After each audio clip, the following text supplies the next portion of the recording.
আজ আমরা শ্রীমদ্ ভগবদ গীতা দ্বিতীয় অধ্যায় শ্লোক সংখ্যা ২৬ অধ্যয়ন করব। সকলেই নিজ নিজ গ্রন্থ দেখুন। অথ চৈনং নিত্য জাতং নিত্যং বা মন্যসে মৃতম তথাপি ত্বং মহাবাহো নৈনং শুচিতুমর্হসি। অথ চৈনং নিত্য জাতং নিত্যং বা মন্যসে মৃতম তথাপি ত্বং মহাবাহো নৈনং শুচিতুমর্হসি। অথ চৈনং নিত্য জাতং নিত্যং বা মন্যসে মৃতম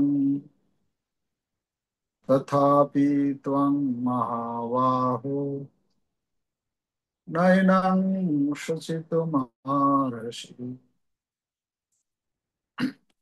এই শ্লোকের অনুবাদ এবং তাৎপর্য শিল প্রভুপাদ কৃত। শিল প্রভুপাদ কি জয়।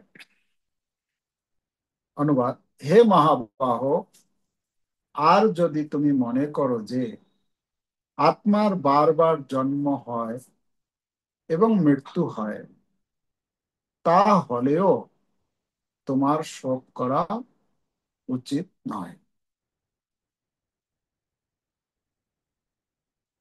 তাহলে এখানে আমরা পাচ্ছি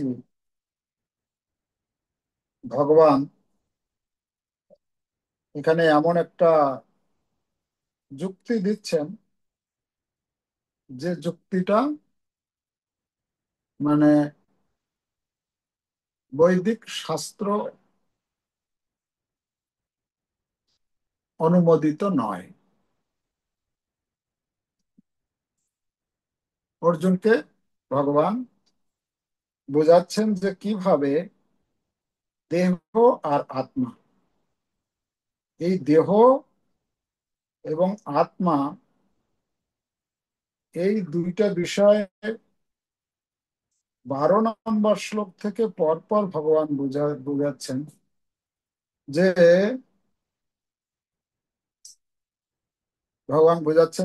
আত্মা হচ্ছে অবিনশ্বর আর দেহ হচ্ছে নশ্বর। আত্মা হচ্ছে নিত্য বস্তু, আত্মা শরীর হচ্ছে জড় বস্তু, নশ্বর বস্তু। আত্মা কখনো মরে না, আর দেহটা প্রতি মুহূর্তেই মরছে। দেহটার পরিবর্তন ঘটছে, আত্মা হচ্ছেন অপরিবর্তনীয়।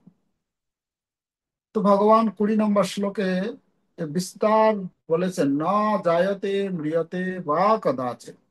মানে আত্মা কখনো, ন জায়তে মানে জন্ম হয় না, ন ম্রিয়তে আত্মা কখনো মরে না, কদাচিৎ নায়ং ভূত্বা ভবিতা বা না ভূয়। ভগবান এই আত্মা আর এই শরীর, এটার পার্থক্য বুঝাতে চেয়েছেন। অর্জুনের মাধ্যমে আমাদেরকে বোঝানোর চেষ্টা করছেন, আমরা যে এই শরীরটাকেই সবকিছু বলে মনে করি, সাধারণত তাই হয় না। আমরা শরীরটাকে নিয়েই চিন্তা ভাবনা করি। যা কিছু সুখ সুবিধা, যা কিছু আমরা উপকরণ আদি সংগ্রহ করি, উদ্দেশ্য কি থাকে? উদ্দেশ্য হচ্ছে শরীরটা কি করে সুখে থাকবে, শরীরটা কি করে আরাম পাবে, এর জন্য করে থাকি। ভগবান বলছেন, তুমি যতই এই শরীরের জন্য যা কিছু করো না কেন, এই শরীরটা তুমি ঠিক রাখতে পারবে না। এই শরীরটা তোমার নষ্ট হবেই হবে। তুমি যত শত চেষ্টা করেও তুমি এই শরীরটাকে ঠিক রাখতে পারবে না। এটা ভগবান বুঝাতে চাইছে। এই শ্লোকে এই জন্য বলছেন ভগবান যে, অর্জুন ঠিক আছে, তুমি যদি মনে করো এই যে শরীরটাই সবকিছু, আর এই জীব বারবার জন্ম হচ্ছে আর বারবার মরে যাচ্ছে, তা হলেও তোমার শোক করা উচিত নয়। কি করে শোক করা উচিত নয়?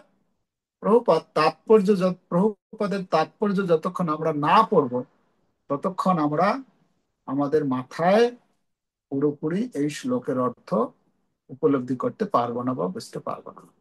এই জন্য আমাদের কি করতে হবে? প্রভুপাদের এই তাৎপর্য মনোযোগ সহকারে অধ্যয়ন করতে হবে। যখন আমরা তাৎপর্য অধ্যয়ন করব, তখন আমরা জিনিসটা পুঙ্খানুপুঙ্খ ভাবে, বিস্তার ভাবে, আমাদের মতো এই ছোট মাথায় তখন আমরা ঢোকাতে পারবো, এবং তখন উপলব্ধি করতে পারবো, ও আচ্ছা, এখানে কি বুঝাতে চেয়েছেন ভগবান। তো তাৎপর্য সকলেই নিজ নিজ গ্রন্থে মনোযোগ সহকারে অধ্যয়ন করবেন। আমি পড়ছি, আমার সঙ্গে আপনারাও মিলাবেন।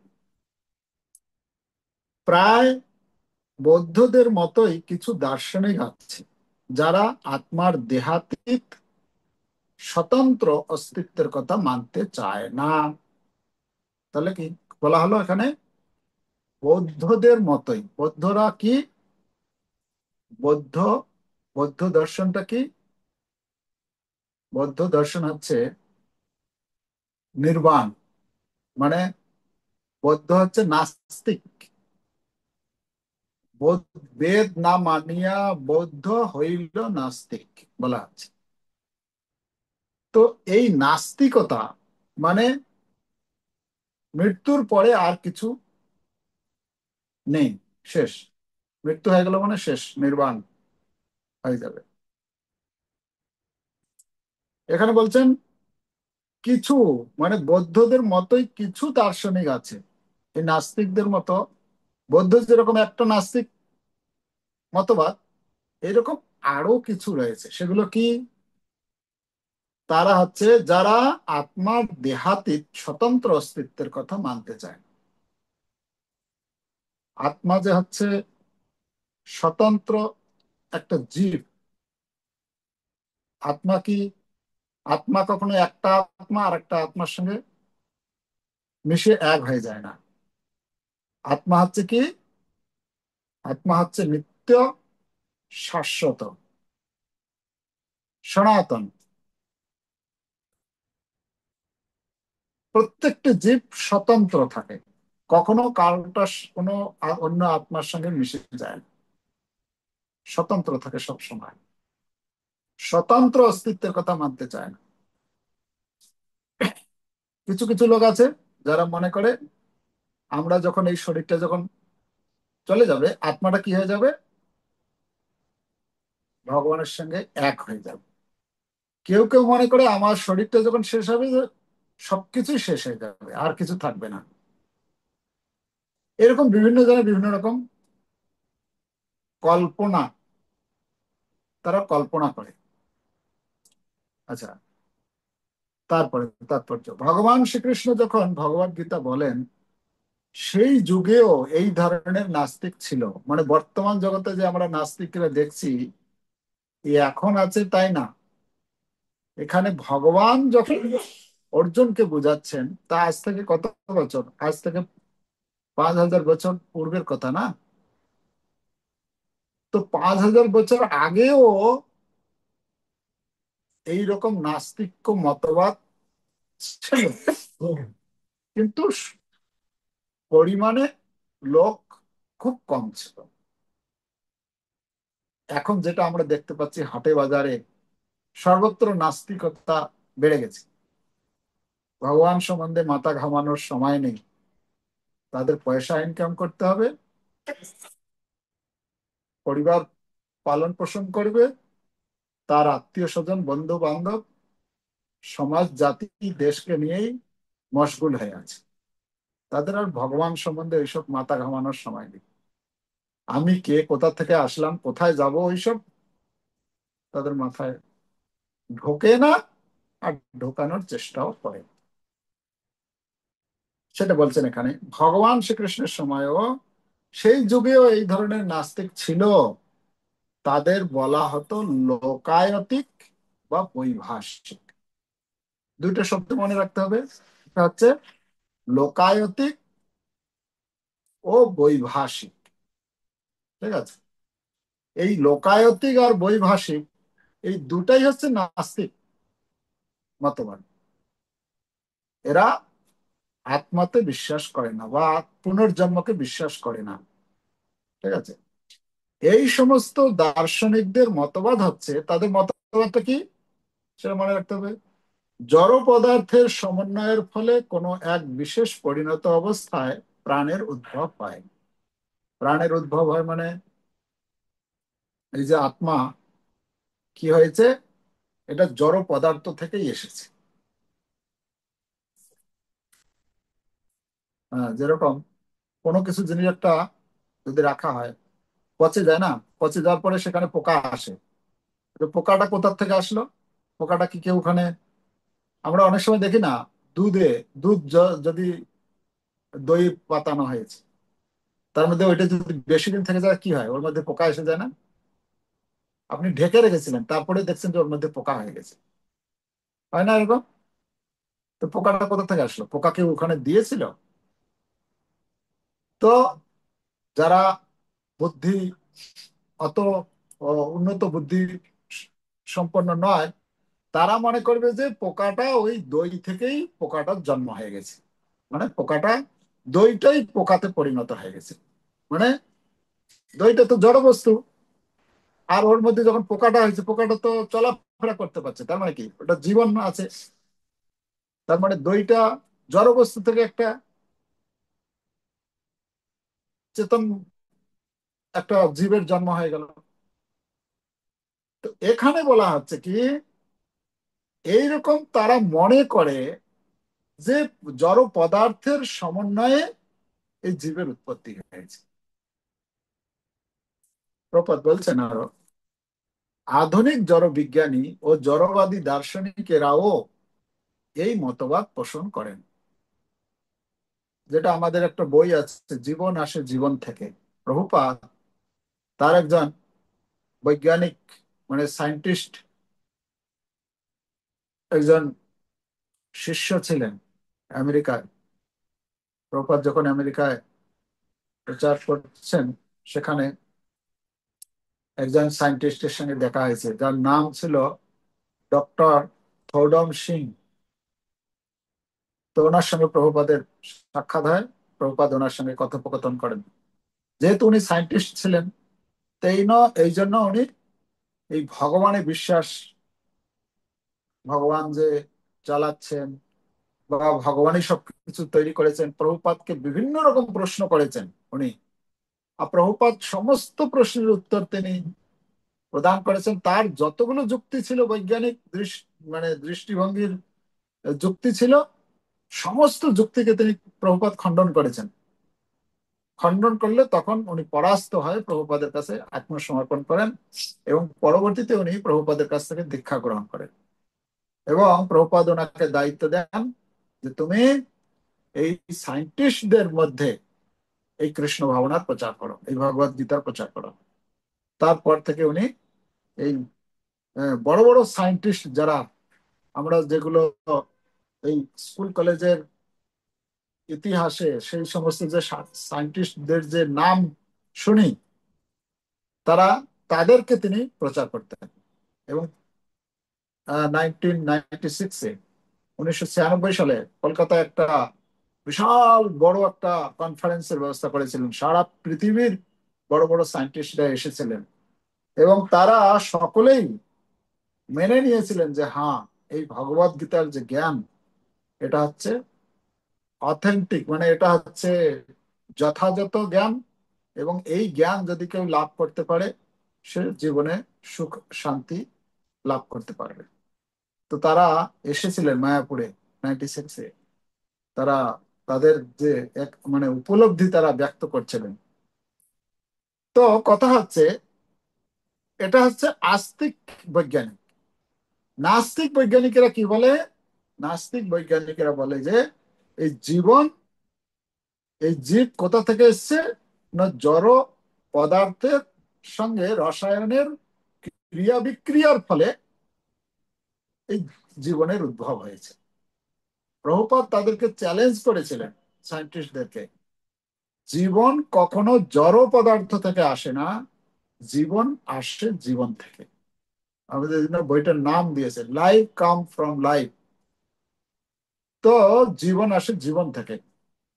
তো শিলপ্রপাত এটা বলছেন যে আধুনিক জড় বিজ্ঞানী ও জড়বাদী দার্শনিকেরাও এই মতবাদ পোষণ করে থাকে যে জড় পদার্থ থেকে একটা কোনো সময়ে এই মানে কেমিক্যাল যে রসায়নাগারে তারা কি করতে পারবে, এই প্রাণের উদ্ভব করতে পারবে।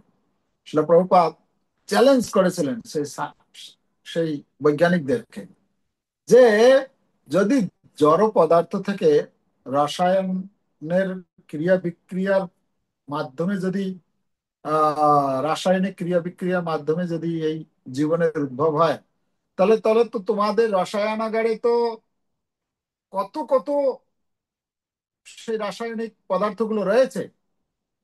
তোমরা একটা একটা জীব তৈরি করে দেখাও। প্রভুপাদ তাদেরকে চ্যালেঞ্জ করেছিল। তো প্রভুপাদ সেই তার শিষ্যকে বলছিলেন, তোমরা সায়েন্টিস্টরা, সমস্ত সায়েন্টিস্টরা মিলে একটা একটা জীব তৈরি করে দেখাও দেখি। তো তখন তখন সেই তার শিষ্য যিনি ছিলেন, যার পরবর্তীতে নাম দিয়েছেন প্রভুপাদ, ভক্তি স্বরূপ দামোদর স্বামী। তো উনি বলছেন তখন যে না, সায়েন্টিস্টরা বলছেন যে ওরা এক সময়, এটাতে এখনো পর্যন্ত ওরা মানে ফলপ্রসূ হতে পারেনি, তবে একদিন না একদিন হবে। তারা এই জড় পদার্থ রাসায়নিক ক্রিয়া বিক্রিয়ার মানে উপাদানগুলির পারস্পরিক মিশ্রণের ফলে জীবন তৈরি করতে পারবে। প্রভুপাদ বলছে তোমাদের কথাগুলো কিরকম, তোমাদের কথাগুলো হচ্ছে ব্ল্যাঙ্ক চেক লিখে দেওয়ার মতো। ব্যাংকে টাকা নেই, আর চেকে আমি পোস্ট ডেটের চেক লিখে দিলাম, ঠিক আছে, আপনি অমুক তারিখে ওই পরের মাসে আপনি টাকাটা তুলতে পারবেন, চেকটা দিয়ে দিলাম, ব্যাংকে কোনো টাকা নেই। তাই এটা যেরকম একটা লোককে প্রতারণা করার মতো, প্রপাত বলছেন এই সায়েন্টিস্টরা তোমরা লোকদেরকে এভাবে প্রতারণা করছো কি না, আমরা এই কার্যে প্রায় প্রায় সফল হতে চলেছি, বাস আর কিছু বাকি আছে, এইটা হলে আমরা জীবন তৈরি করতে পারবো রাসায়নিক পদার্থ দিয়ে। প্রভুপাদ বলছে এটা লোককে তোমরা ঠকাচ্ছ, ঠিক আছে। আর যারা যারা অত অত বুদ্ধি সম্পন্ন নয়, যারা গীতা অধ্যয়ন করেনি, গীতা ভাগবত এইসব বৈদিক শাস্ত্র গ্রন্থ অধ্যয়ন শুনবে না বা অধ্যয়ন করবে না, তারাই তোমাদের এই কথাতে বিশ্বাস করবে এবং তারা জীবনে ঠকবে। তো এটা এখানে এই জন্য শিল প্রভুপাদ লিখেছেন, এই সমস্ত দার্শনিকদের মতবাদ হচ্ছে জড় পদার্থের সমন্বয়ের কোনো এক বিশেষ পরিণত অবস্থায়। জড়বাদী দার্শনিকেরাও এই মতবাদ পোষণ করে। তাদের মতে দেহটি হচ্ছে কতকগুলি জড় উপাদানের সমন্বয় মাত্র এবং কোন উপাদানের পারস্পরিক প্রতিক্রিয়ার ফলে প্রাণের লক্ষণ বিকশিত হয়। অ্যানথ্রোপোলজি বা নৃবিজ্ঞান এই মতবাদের উপর প্রতিষ্ঠিত। হ্যাঁ, বর্তমানে অনেক নকল ও শখের ধর্ম আমেরিকাতে এই মতবাদ ও বৌদ্ধ ধর্মের নিরীশ্বরবাদের উপর ভিত্তি করে গজিয়ে উঠছে। তো প্রভুপাদ যে সময় প্রচার করছিলেন আমেরিকাতে, ভারতে এটার প্রভাব মানে এই এর এর প্রচার অতটা ছিল না। ইদানিং ধীরে ধীরে পাশ্চাত্যের যে কালচার, পাশ্চাত্যের যে সংস্কৃতি, সেটাকে ভারতীয়রা অনুকরণ করার ফলে ধীরে ধীরে ধীরে ধীরে আমাদের ভারতেও সেই সেই রকম মনোভাব বৃদ্ধি পাচ্ছে এবং লোকে নাস্তিকতার হার বেড়ে যাচ্ছে লোকের, তাই না? তো এটা হচ্ছে নাস্তিকতা। নাস্তিকতা মানে তারা ভগবান সম্বন্ধে তাদের বিশ্বাস নেই, নিজেকে নিজের সম্বন্ধেও তারা নিজেরা জানে না যে আমি কে।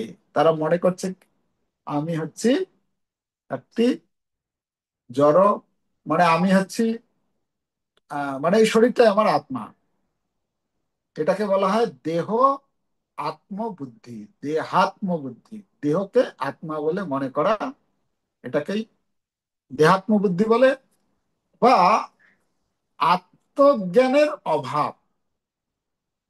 আত্মজ্ঞানের আত্মজ্ঞানের অভাব মানে আমি কে, আমি যে চিন্ময় আত্মা নশ্বর, আমার এই শরীরটার মধ্যে আমি আছি, যার কখনো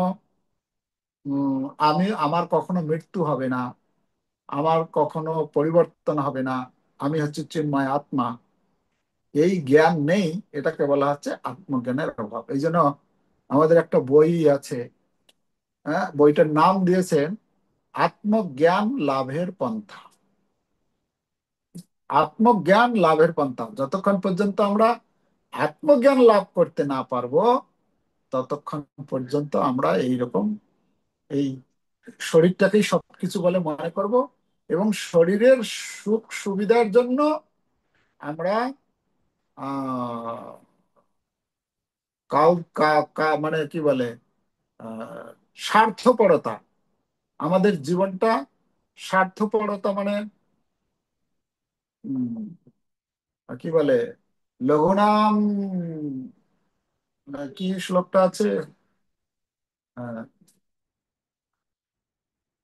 যে সংকীর্ণ চেতা, যেটা মানে আমি আর আমার পরিবারের যে সদস্য যে কয়জন আছে, এর থেকে যদি আর একটু বড় হয় আমার চেতনাটা, তাহলে আমার আত্মীয় স্বজন। তার থেকে যদি কারো আরেকটু বড় হয়, আমার আত্মীয় স্বজনের থেকে আরেকটু আমার সমাজ, আমার জাতি, আমার গ্রাম, আমার রাজ্য, আমার দেশ, ব্যাস এতটুকু। এরকম হবে তাদের। তো সংকীর্ণ মানে আমার দেশ, আমার জাতি, আমার গ্রাম, আমার, মানে কাকে কেন্দ্র করে হলো, আমাকে, আমি সেন্ট্রাল পয়েন্টে থাকছি, আমি থেকে আমার এই গণ্ডির মধ্যে। এটা এটা কিসের ফলে হচ্ছে? আত্মজ্ঞানের অভাবে। এই জন্য আমাদের ইসকনে একটা বই আছে, সেই বইটার নাম হচ্ছে আত্মজ্ঞান লাভের পন্থা। কেউ যদি কখনো সময় পাবেন, অবশ্যই বইটা পড়বেন। আত্মজ্ঞান লাভের পন্থা বইটা খুব সুন্দর বই। আর একটা বললাম আগে, জীবন আসে জীবন থেকে, এই যে আত্মজ্ঞান লাভের পন্থা বই দেখাচ্ছেন আমাদের, আহ দেখতে পাচ্ছেন আপনারা, ছবিতে দেখাচ্ছেন শম্পা মাতাজি। রেডমি 9 লেখা আছে, নাম লেখা নেই, ওখান থেকে আপনারা দেখেন। ঠিক আছে? তো আচ্ছা, তারপরে পড়ি। বৈভাষিক দার্শনিকদের মতো অর্জুন যদি আত্মার অস্তিত্বে অবিশ্বাস করতেনও, তাহলেও তার শোক করার কোনো কারণ ছিল না। এখানে কথা হচ্ছে এবারে, তাহলে এই শ্লোকের যে মতবাদটা ভগবান দিয়েছেন, এটা কোন মতবাদ? এটা আস্তিক মতবাদ না নাস্তিক মতবাদ?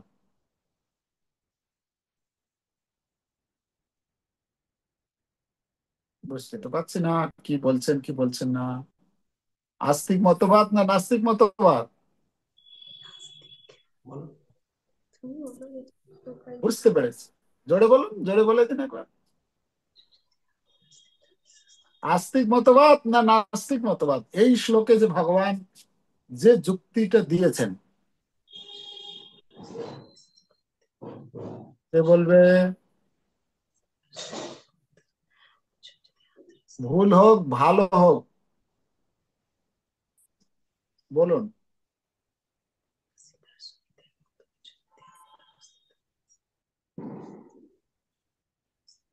বুঝা যাচ্ছে না? এই শ্লোকে যে ভগবান যে যুক্তিটা দিয়েছেন এটা হচ্ছে নাস্তিক মতবাদ। নাস্তিক মতবাদ কেন? মানে অনেক সময় আমাদের হয় না, আমরা একটা কোনো জিনিস যখন কাউকে বুঝাই, হয়তো বুঝতেই পারছে না, তখন আমরা কি করি, ঠিক আছে যদি তুমি এটা ধরেও না, তাহলেও কি এটা সম্ভব? এরকম বলি না আমরা কোনো কোনো কথা যখন এরকম বলি? ভগবান এখানে অর্জুনকে বলছেন যে ঠিক আছে, যদি তুমি এটা যদি মেনে না নাও যে এই শরীর নশ্বর, আত্মা নিত্য, আত্মা কখনো মরে না, আত্মা কখনো জন্মগ্রহণ করে না, এটা যদি তুমি মেনে নাও না, তাহলেও তোমার শোক করা উচিত নয়। কেন? না, জড় পদার্থ থেকে জীবন তৈরি হচ্ছে, আবার নষ্ট হবে তো কোথায় যাবে? আবার জড় পদার্থের সঙ্গে মিলিয়ে যাবে। তো এরকম তো জড় পদার্থ তো অনেক রয়েছে, তো এরকম তৈরি হবে আর নষ্ট হয়ে যাবে, তো তাতে কি আছে? এটা তো শোক করার কি আছে? হ্যাঁ, শ্লোকে কি দিয়েছেন? কি,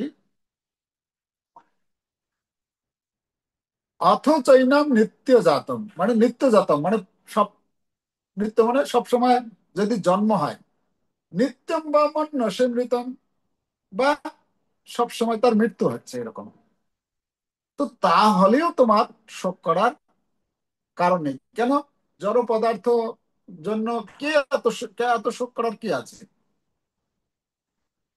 আমার শরীরটা যদি জড় পদার্থ থেকে এসেছে, তো এরকম তো তৈরি হচ্ছে, আবার নষ্ট হয়ে যাবে, আবার তৈরি হবে, তাহলে তাতে অসুবিধাটা কি?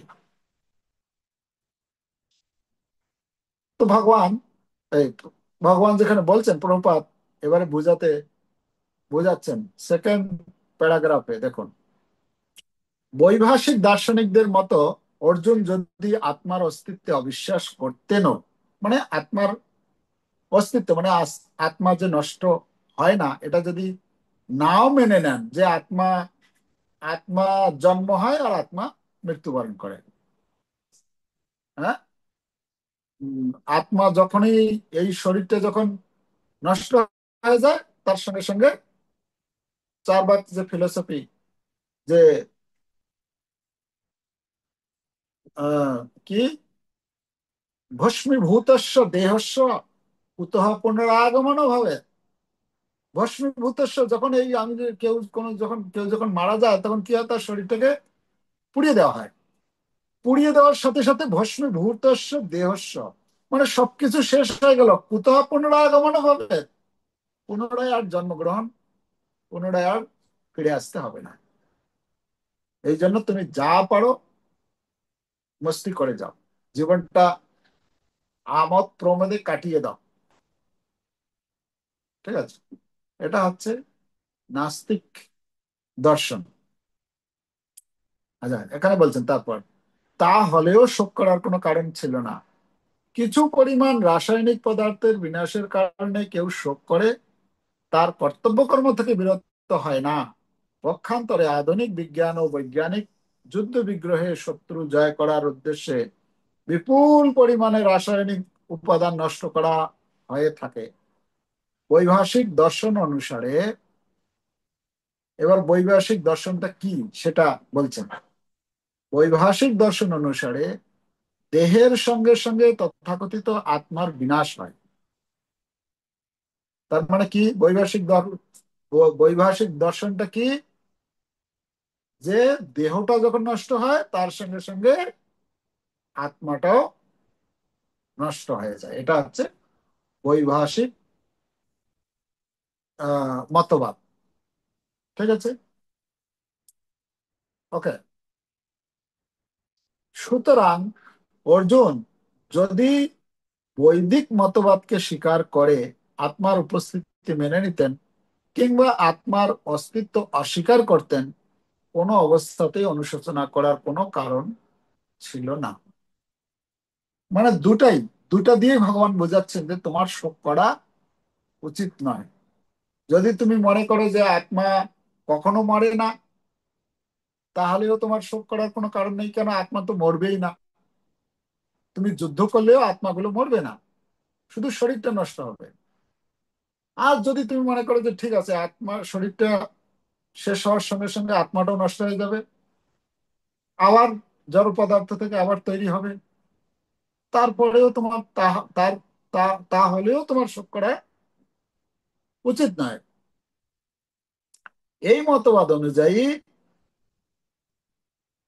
যেহেতু ঘটনাচক্রে জড় পদার্থ থেকে প্রতি মুহূর্তে অসংখ্য জীবের উদ্ভব হচ্ছে এবং প্রতি মুহূর্তেই এইরকম অসংখ্য জীব বিনাশপ্রাপ্ত হচ্ছে, তাই এই ধরনের ঘটনাবলীর জন্য শোক করার কোনো প্রয়োজনই নেই। যদি আত্মার পুনর্জন্ম না থাকে, তাহলে অর্জুনের পিতামহ ও আচার্যকে হত্যাজনিত পাপের ফল ভোগ করারও কোনো ভয় ছিল না। কিন্তু সেই সঙ্গে ভগবান শ্রীকৃষ্ণ কটাক্ষ করে অর্জুনকে মহাবাহু বলে সম্বোধন করেছেন। অর্থাৎ মহাবাহু মানে কি? মহাবাহু অর্থাৎ সর্বশক্তিশালী বাহু সম্পন্ন সম্বন্ধে সম্বোধন করেছেন, কেননা অন্তত পক্ষে তিনি বৈদিক জ্ঞানের বিরোধী বৈভাষিকদের মতবাদ স্বীকার করেননি। একজন ক্ষত্রিয় রূপে অর্জুন বৈদিক সংস্কৃতির অবিচ্ছেদ্য অঙ্গ এবং তার নীতি অনুসরণ করাটাই ছিল তার পক্ষে যথোপযুক্ত। এখানে ভগবান যদিও ভগবান যদিও এই 25 আর 26,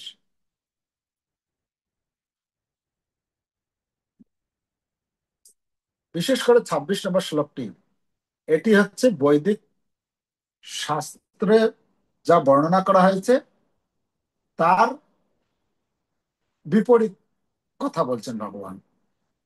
কিন্তু যদিও বলছেন অর্জুনকে এই যুক্তিটি, তার সঙ্গে সঙ্গে ভগবান অর্জুনকে এখানে মহাবাহু বলে সম্বোধন করেছেন। কেন? এই জন্য সম্বোধন করেছেন যে অর্জুন নিশ্চয় এই অধার্মিক অবৈদিক নীতিটাকে মেনে নিবে না। কেন? অর্জুন হচ্ছে একজন ক্ষত্রিয় বংশে জন্ম, মহান বংশে জন্ম, মহান ভক্তের গৃহে তার জন্ম, তার কার্যকলাপ, তার সবকিছুই মানে একজন ভক্তের গুণাবলীতে ভরা। অতএব অর্জুন কখনোই এই অবৈদিক,